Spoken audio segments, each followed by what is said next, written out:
My name is Daniel Barnes, and I wrote and directed Phoebe in Wonderland, and it is in the U.S. dramatic competition. Phoebe in Wonderland is the kind of fantastical tale of an unusual 9-year-old girl who's played by Elle Fanning, who dreams of being cast in her school production of Alice in Wonderland. And because Phoebe is kind of different, it's sort of about how her mother, played by Felicity Huffman, tries to understand her, and how her teacher, who's played by Patricia Clarkson, tries to inspire her. It's definitely a drama. It's certainly more kind of a hopeful sort of piece.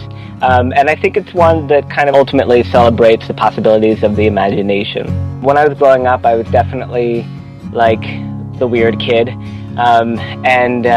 I think that I always kind of wanted to make a film that was about a kid who was different and might learn something that was kind of about the value of sort of being different. I really wanted there to be a relationship between a student and a teacher who would kind of turn to that student at some point and say, there is some value in all of this being different and all of this pain and misery, and it will help you in some way in your life in the end. You know, this is actually the first screenplay that I wrote a really long time ago. In fact, one of the more surreal truths of it is that the title character, Phoebe, is played by Elle Fanning, who's 9.5 years old. The first draft of the screenplay was written a year before Elle was born.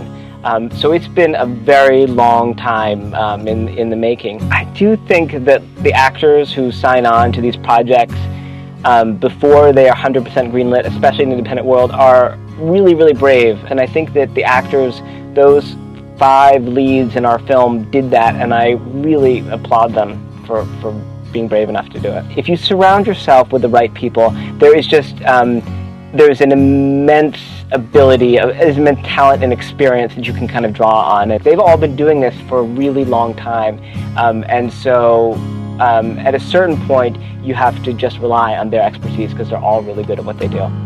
I'm incredibly excited. I've experienced a lot of no's and a lot of disappointments. So when this yes came from Sundance, I just made a decision to absolutely enjoy it. You know, for me, the excitement is already here. What happens at Sundance, I can't even begin to imagine.